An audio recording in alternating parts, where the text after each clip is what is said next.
Bom, boa tarde, já quase boa noite para todos.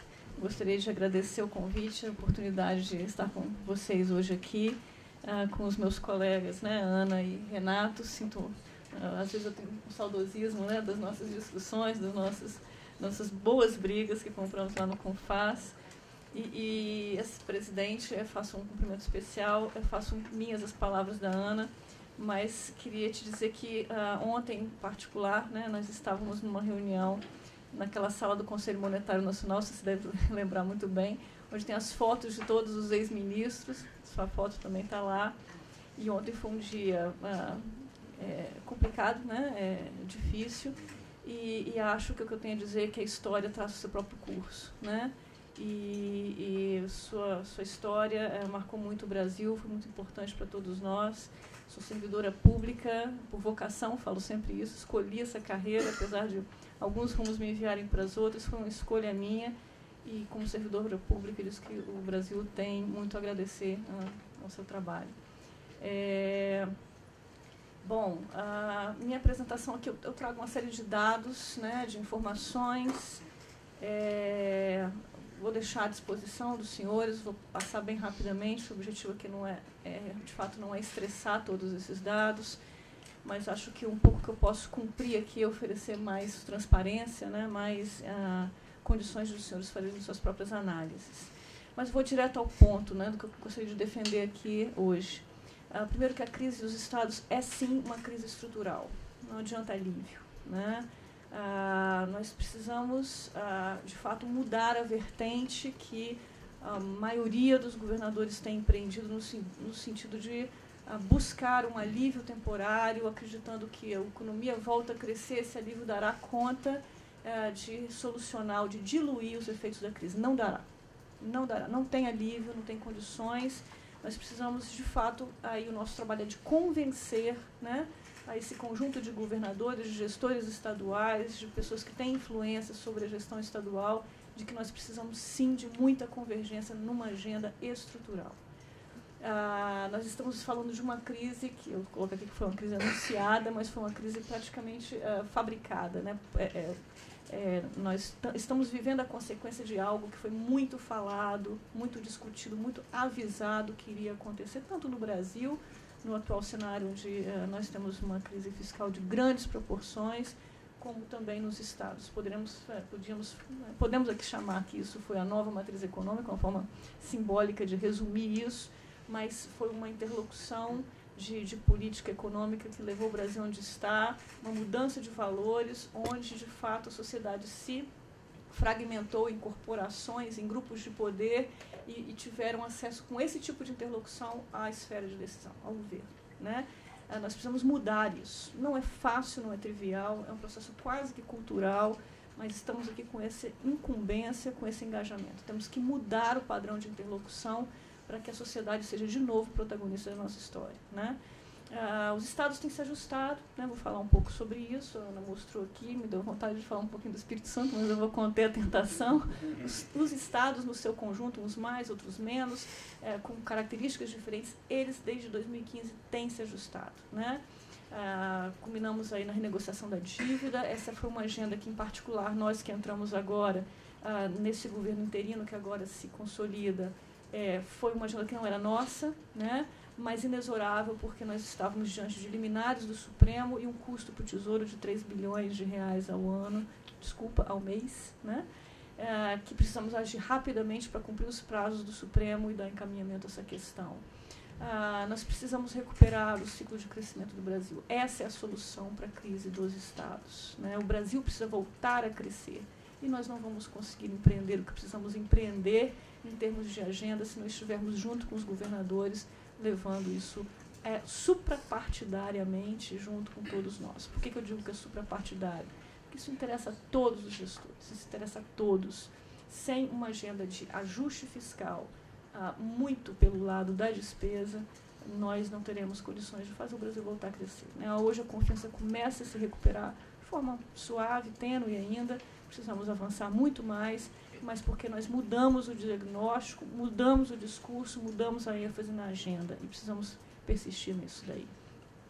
o ajuste estrutural necessário, eu vou falar um pouco do que está em pauta, que eu acho que é importante, e vou defender fortemente aqui que nós precisamos do protagonismo dos governadores, sim, dentro do Congresso, no debate com a sociedade, e precisamos trazê-los, né, para convergir com a gente nessa empreitada que é colocar o Brasil de novo nos seus trilhos.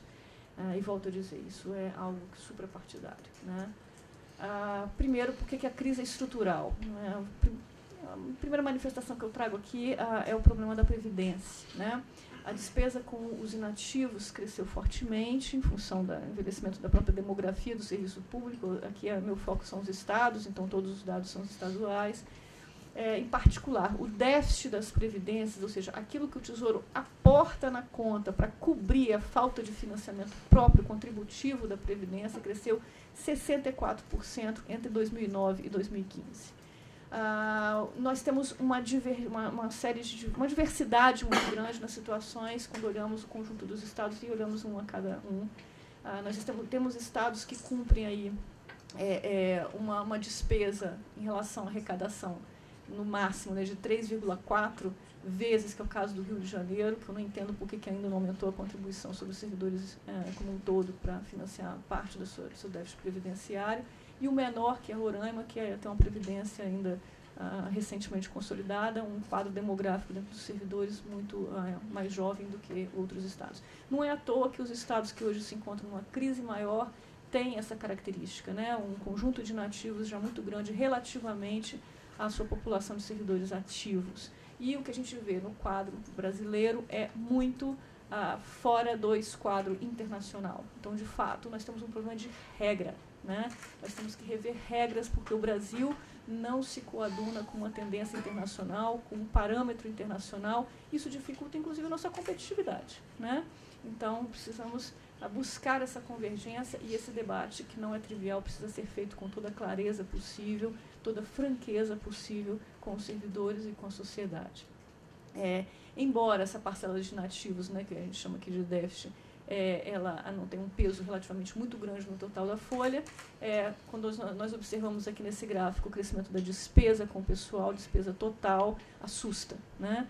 Em 2009, nós falávamos de um total de 235 bilhões, que cresce 100 bilhões até 2015 para 327, isso já corrigido pela inflação, acima da inflação.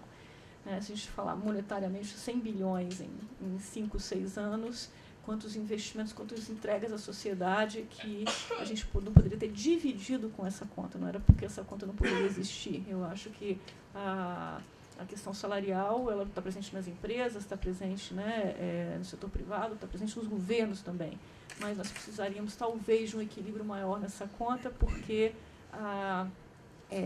temos, sim, um quadro onde as corporações ganharam uma força muito grande e hoje é absolutamente contestável até que ponto a força entre corporações e Estado está equilibrada, né? A Ana citou isso aqui, e todos nós que vivemos na gestão pública sabemos muito que temos muitos indícios de que esse desequilíbrio existe. É inexorável que nós tenhamos aí um controle sobre essa despesa, porque ela nos leva também a um aumento automático da despesa na Previdência, e nem sempre isso é perceptível para o gestor. Esse é o principal risco.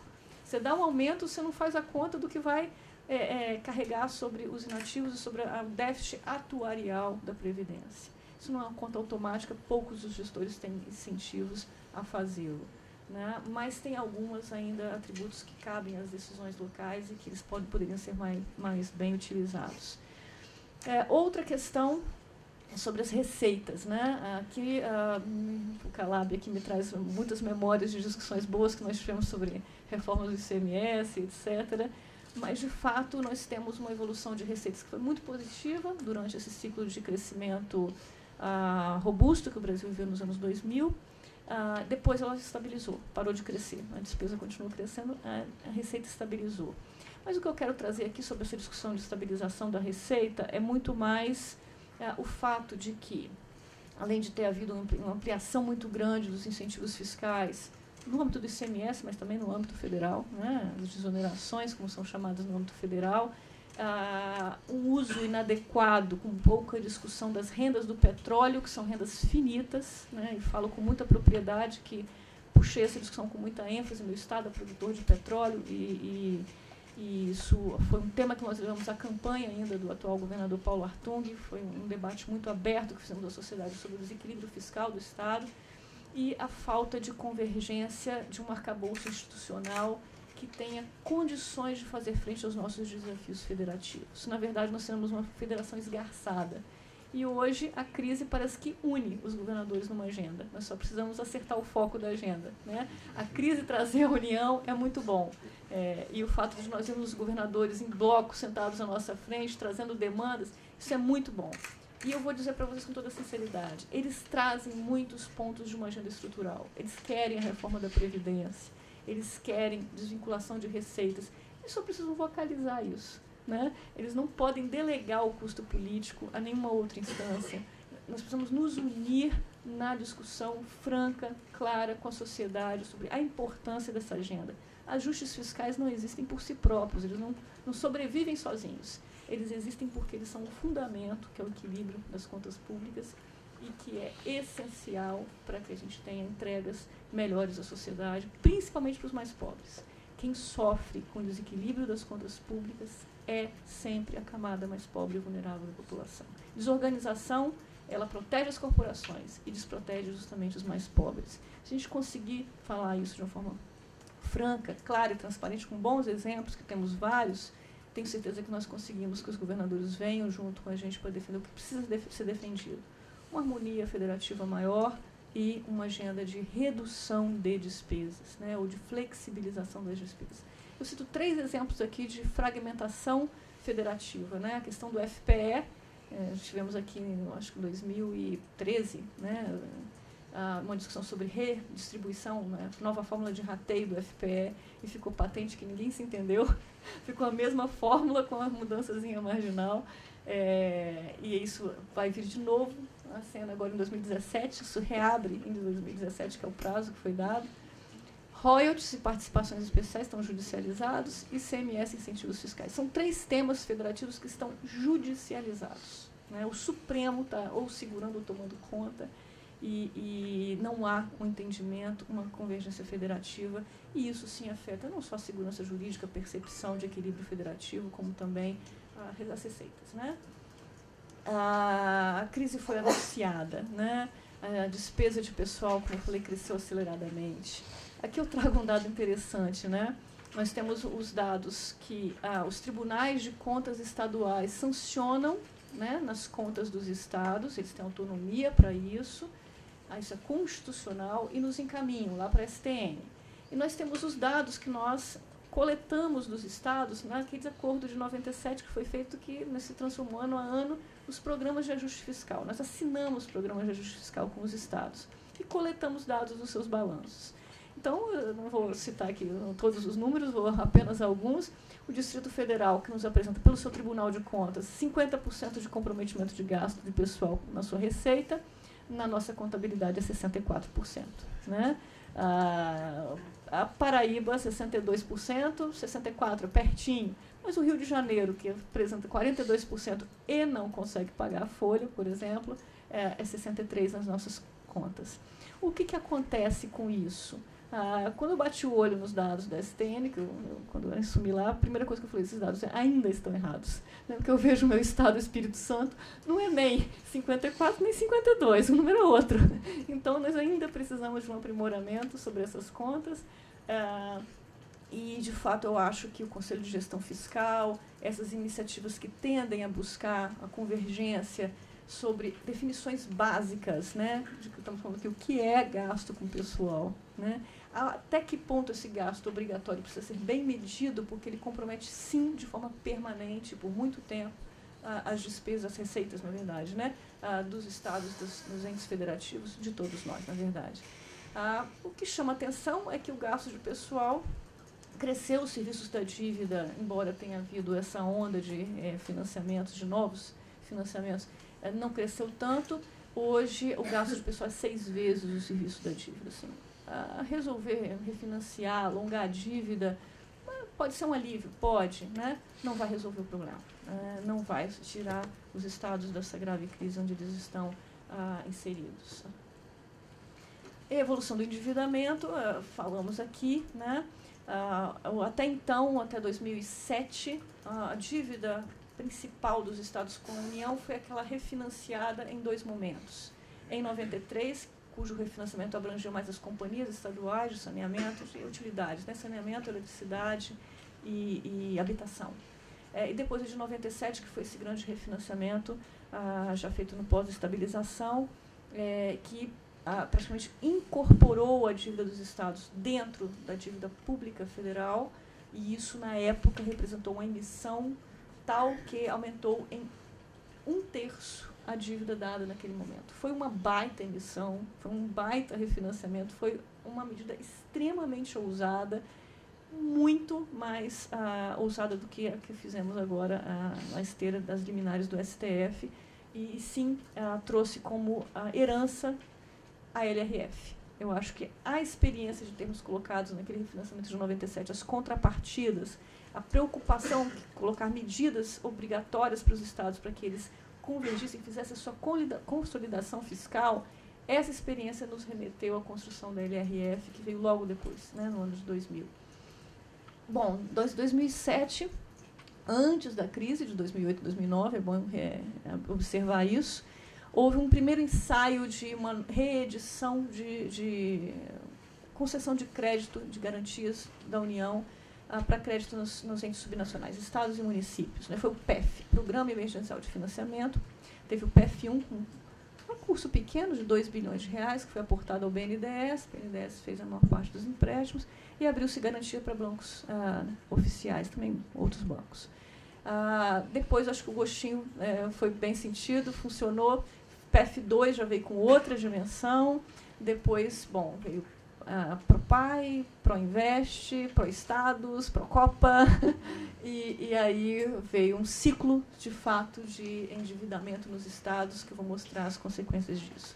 A LRF precisa sim ser revisitada, né? Os limites que nós testamos lá atrás estão frouxos, podem ser um pouco mais ajustados à realidade onde vivenciamos hoje, até porque foram testados, de fato, com a vida, com a realidade, com a prática. E, além disso, também as resoluções que apoiam a LRF dentro do Senado foram alteradas e permitiram um alongamento, né, das exigências, um afrouxamento, né, uma distensão dessas cobranças, e isso permitiu que esse ciclo de endividamento comprometesse, de fato, as finanças estaduais. Sem dizer que naqueles limites que ficaram lá na lei, que já são, como eu disse, né, bastante largos, ainda tivemos operações excepcionalizadas, né? Foram excepcionalizados dos limites as operações da Copa, das Olimpíadas, do PAC, tudo. Pouca coisa ficou, né? Então, muita excepcionalidade. Por que me assusta, né, quando eu vejo? Eu fiz aqueles gráficos lá quando eu ainda estava no Senado, assessorando o senador Ricardo Ferraço, antes de ir para o governo do Estado, mas isso foi uma ajuda muito grande, que eu entrei no governo conhecendo a realidade que a gente ia enfrentar, né? O que me assusta é que agora, pedi esses dados aqui lá no STN, e nós observamos o seguinte: nesse período aí, que foi até 2014, o volume de operações concedidas para estados que não poderiam pegar a operação de crédito foi muito maior do que o concedido para aqueles que poderiam pegar a operação de crédito, né? Nós estamos falando aqui de estados que ainda têm capacidade de pagamento, ainda têm espaço fiscal para tomar uma operação de crédito e fazer um investimento legítimo, né, de infraestrutura, de crescimento para a sua sociedade. Nós estamos falando de um ano de 2013 que foram emprestados 60 bilhões, dados em garantia, 60 bilhões para entes subnacionais, sendo que 37, mais da metade, para entes que não poderiam tomar esses empréstimos, né, que já estavam com problema naquela época, nota C e D, né? O que deu? Houve uma troca de fontes, né? O gráfico de baixo é claro mostrar. A linha vermelha, ela mostra os investimentos com recursos próprios. Os estados mantinham ali 30 bilhões por ano de recursos dos seus próprios caixas, dos seus próprios impostos para investir. E quando vieram esses financiamentos, o que eles fizeram? Investiram com os financiamentos, né? Que aí cresceu bastante, que é a linha cinza, ou investimento com operações de crédito. O que aconteceu com os recursos próprios? Eles se esvaíram, né, e foram consumidos principalmente no aumento de despesas obrigatórias, como, por exemplo, acho que o principal exemplo são as despesas de pessoal, né, que não voltam, né, tem uma rigidez enorme. E vários desenhos, tipos de operações que foram concedidas nesse período permitiam a troca de fontes com o Tesouro Estadual. Você poderia ressarcir o Tesouro de investimentos que você já tinha feito. Você colocava no caixa, gastava em qualquer coisa, ressarcindo um investimento que já tinha sido realizado. Então, isso promoveu essa troca de fontes. Bom, como eu disse, os estados têm se ajustado desde 2015, né? Mais ou menos, eles têm se ajustado. Como? Né? Primeiro foi o aumento de impostos, vários estados aumentaram suas alíquotas de impostos, redução de despesas discricionárias, foram contidos os aumentos salariais. Desculpa, mas eu acho que eu engasguei.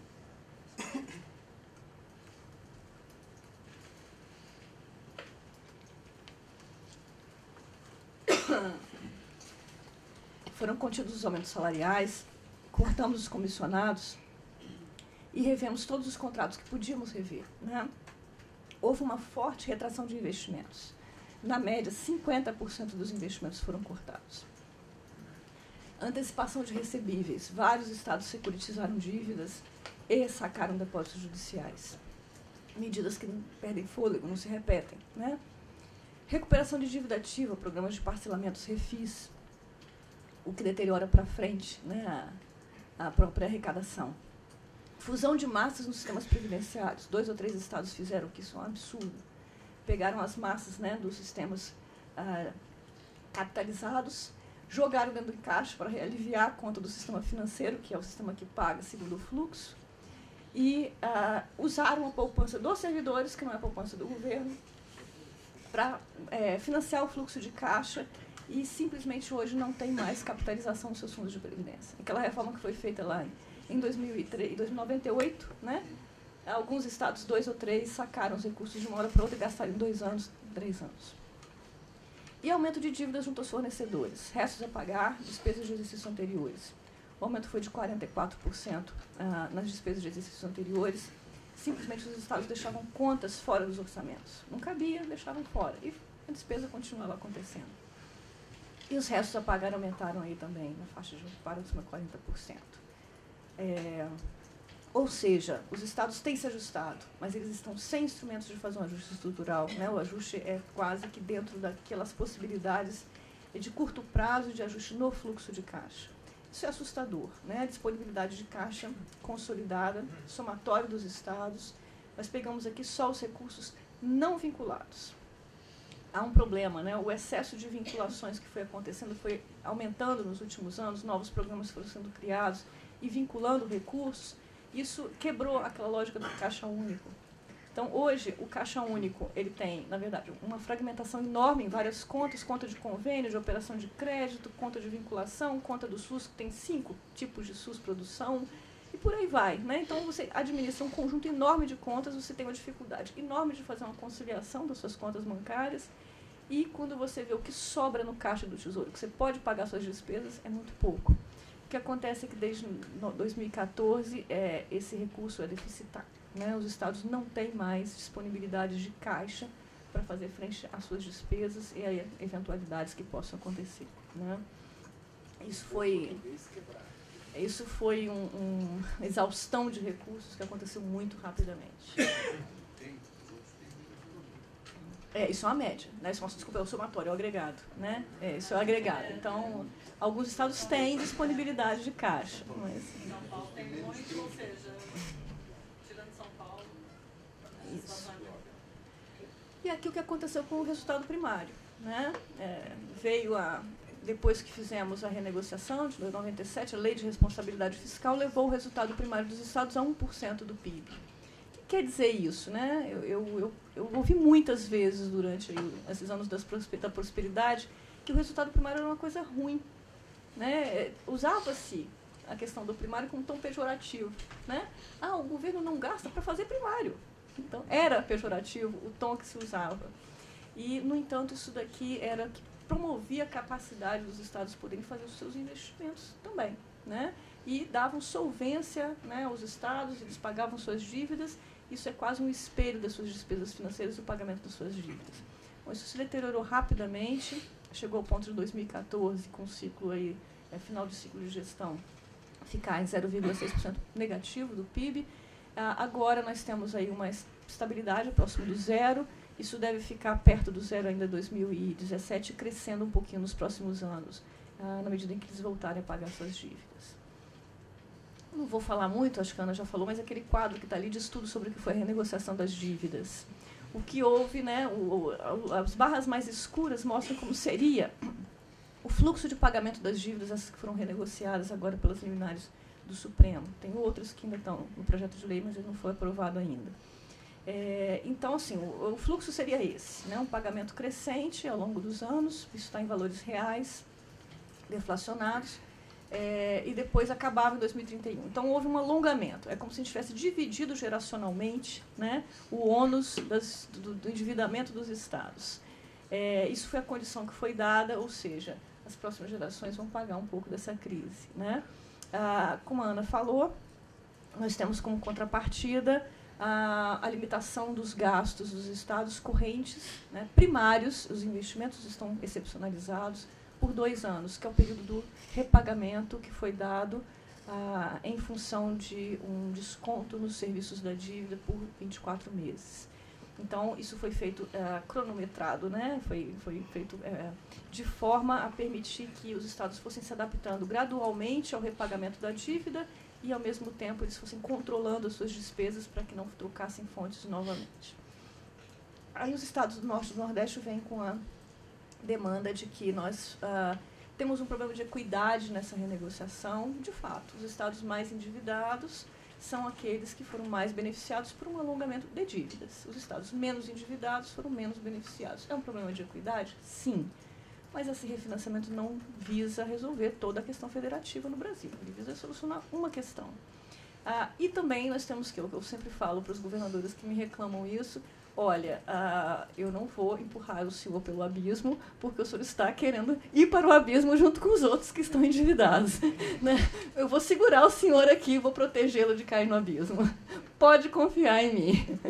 Então, lógico que isso descontrai um pouco o ambiente, mas vocês estão vendo pela imprensa, né, a pressão que nós estamos ali nos defrontando com essa coordenação dos estados para que nós avancemos um pouco mais nessa linha do alívio, né?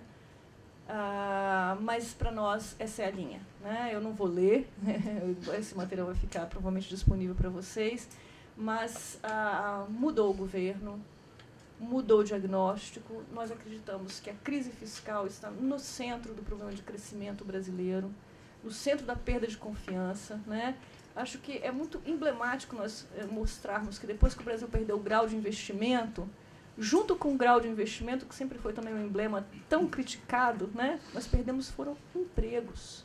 Né? O grau de investimento se perdeu e nós perdemos junto empregos, milhões deles. Né? Então, se nós conseguirmos fazer com que a sociedade entenda que um país que tem um selo como o grau de investimento, que esteja atestado a sua solvência, a sua condição fiscal e a sua condição, né, de solvência como um todo, é um país que está bem na sua geração de empregos, no seu cumprimento das demandas sociais. Né? Então, ali nós temos um programa importantíssimo de consolidação fiscal. O ministro Meirelles sempre fala, né, é um programa estrutural importantíssimo, mas nós temos que ir step by step, né, passo a passo. Nós não vamos, são todos desafios muito grandes, nós não vamos colocar tudo na mesa de uma vez só. Vamos, primeiro agora, né, fizemos um primeiro passo importantíssimo, mostramos o tamanho do problema. Quando nós viemos a público, reconstruímos a meta e falamos assim, não é 20 de superávit nem 90 de déficit, são 170. Né?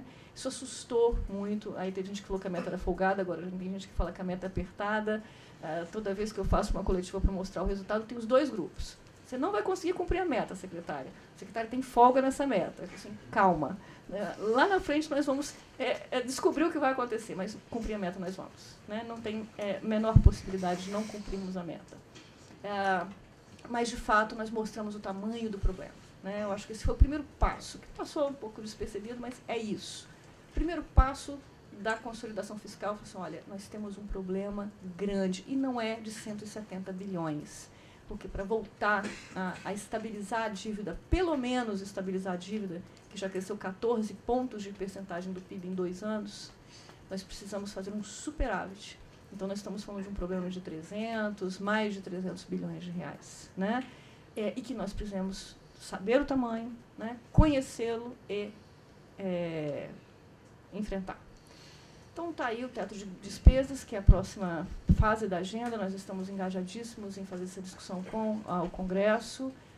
Vem a reforma da Previdência. Já estamos realizando revisão em programas de governo. Vocês devem também estar acompanhando pela imprensa. Desvios, vou chamar de uma forma um pouco mais clara para a gente entender, fraudes estão sendo combatidas imediatamente, né? Só essa revisão nas concessões de benefícios de políticas, de programas, né? Só essa revisão que toca o seguro-defeso, toca o Bolsa Família, toca outros programas que nos são muito caros enquanto sociedade, deverá nos trazer uns 5 bilhões a 10 bilhões de folga no orçamento do ano que vem. É pouco, né? Só o déficit da Previdência do ano que vem são 180 bilhões de reais. 179, para ser mais precisa. Mas precisa ser feito, né? É questão de mérito. Um programa importante como o Bolsa Família, ele tem que ser bem usado, ele tem que chegar a quem precisa dele, né? Nova lei de finanças públicas, já estamos discutindo, isso vai ser um marco importantíssimo para regular melhor nosso trabalho. Fortalecimento da LRF, né? Renato e Ana enfatizaram muito, regulamentação do Conselho de Gestão Fiscal, para a gente poder ter essa concertação, inclusive com os tribunais de contas estaduais, trazê-los para a nossa agenda. E modernização do sistema de garantias com a União, né? A STN está revendo todo o sistema de concessão de garantias. Isso é importante que seja dito. Há um espaço que a lei dá, o ministro já falou, são 20 bilhões, poucos estados têm condições de tomar. E a sociedade pode estar certa que nós só concederemos novas operações de crédito para aqueles que podem tomar, com responsabilidade. O nosso alinhamento não é com os gestores atuais, nosso alinhamento é com a sociedade local, né? As regras serão mais justas, nem mais largas, nem mais apertadas, serão mais justas, a comunicação será mais transparente. Por que você não pode tomar operação de crédito, né? Eu tenho visto aqui alguns dados que tem me mandado, tem estados que hoje já têm 10% de comprometimento da receita com serviços da dívida, daqui a 4 anos vão ter 15%, daqui a pouco vão ter 20%. Podem tomar mais operação de crédito? Não é razoável, né? Então, esse debate está sendo feito com muita franqueza. Fiz com São Paulo recentemente. Fiz com Goiás também, que trocou uma garantia para fazer uma privatização, e foi uma troca de garantias, e também isso ficou claro, eu acho. Mas temos uma agenda de aumento de produtividade, né? Essa agenda toca os estados. Essa agenda toca todos nós, né, brasileiros, né? Temos que fazer a reforma tributária, visando redução de contencioso, segurança jurídica, simplificação. Não vou nem falar porque o Bernardo está aqui, ele é o doutor nesse assunto.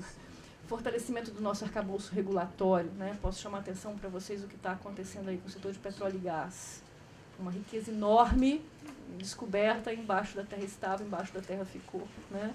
Precisamos fortalecer os marcos regulatórios para poder fazer com que a sociedade se beneficie intergeracionalmente, com responsabilidade das riquezas que são da nação como um todo.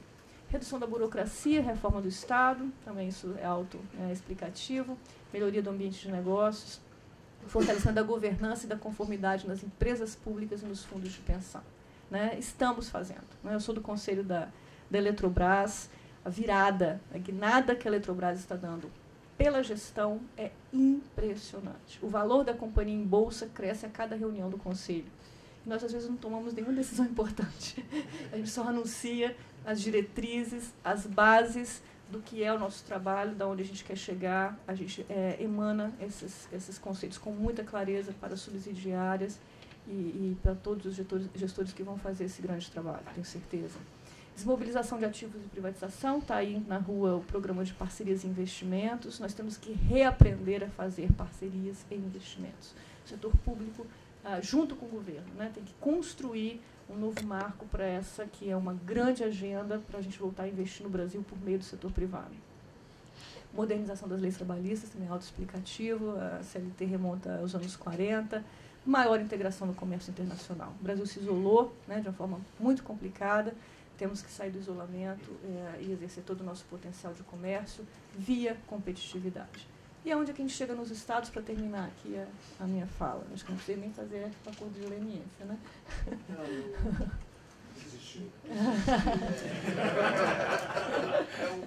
É o que o Mussolini falava a respeito do povo italiano. Não é difícil governar, ele é simplesmente inútil. Obrigada. Reforma da Previdência, né? Já dei todos os fundamentos da importância dessa reforma. Boa parte do que interessa aos estados será endereçado na reforma da Previdência que nós enviaremos ao Congresso, né? Por quê? Porque a lógica da nossa reforma da Previdência é convergir para padrões internacionais, os outros países. É uma agenda também, como eu falei, né, de busca de competitividade, de fortalecimento do país. Mas nós precisamos convergir com as regras internacionais, estamos muito fora desse padrão. Nós precisamos convergir entre o setor público, entre o setor privado. Nós precisamos convergir entre gêneros, nós precisamos convergir entre trabalhadores formais de diversas categorias, inclusive aqueles que têm regimes especiais de aposentadoria. A limitação constitucional dos gastos para os estados não vai junto com a medida do governo federal, o relator já anunciou isso, até porque nós precisamos primeiro convencer os governadores a virem com a gente para essa agenda, né? Não conseguiremos, de forma alguma, convencer a sociedade de que é importante se os governadores não falarem junto com a gente, porque é para eles, né? É para os seus estados, é para a sua governança local. Piso do magistério, nós temos uma questão de regra de indexação, não vou entrar no mérito, mas é muito mais a gente definir, dar clareza à regra sobre a evolução do piso do magistério. Eu acho que tem que deixar claro também uma discussão sobre resultados, né? Vou pular um pouquinho para aquele slide ali da educação, eu copiei da Macroplan, um estudo recente que ela divulgou. Nós temos 2 estados aqui, foi coincidência Goiás, viu, Ana? 2 estados que tinham o mesmo IDEB em 2009 e que investiam, né, valores específicos na educação. A Bahia cresceu o investimento em educação, o gasto educacional em 80%. É aquela linha azul clara que caiu ali, né? Goiás manteve o investimento estável, parado, né? Cresceu naquela linha azul escura ali e está de parabéns ao estado de Goiás, porque ele trouxe o que nós precisamos empreender no Brasil, gestão. Né? Qualidade de gestão, inovação, provavelmente inovou muito no método, na gestão da educação para conseguir colher esse resultado com os mesmos recursos. Né? Então, nós precisamos deixar clara essa discussão no Brasil, que a gestão precisa voltar à nossa cena. Gestão e inovação, eu já pulei ali para o 8º item. Lei de greve nos servidores públicos, é apenas uma regulamentação. Acabo de vir de uma greve de 50 dias na minha instituição, lá no Tesouro, muito diálogo com servidores, mas o que eu descobri? Eu não tenho uma lei que me guie. Cada ação minha tinha um conjunto de instituições no governo federal que falavam, você tem que cortar ponto, você tem que fazer acontecer. O outro falava, não faz isso porque vão entrar na justiça contra você. Não tem um regulamento. Né?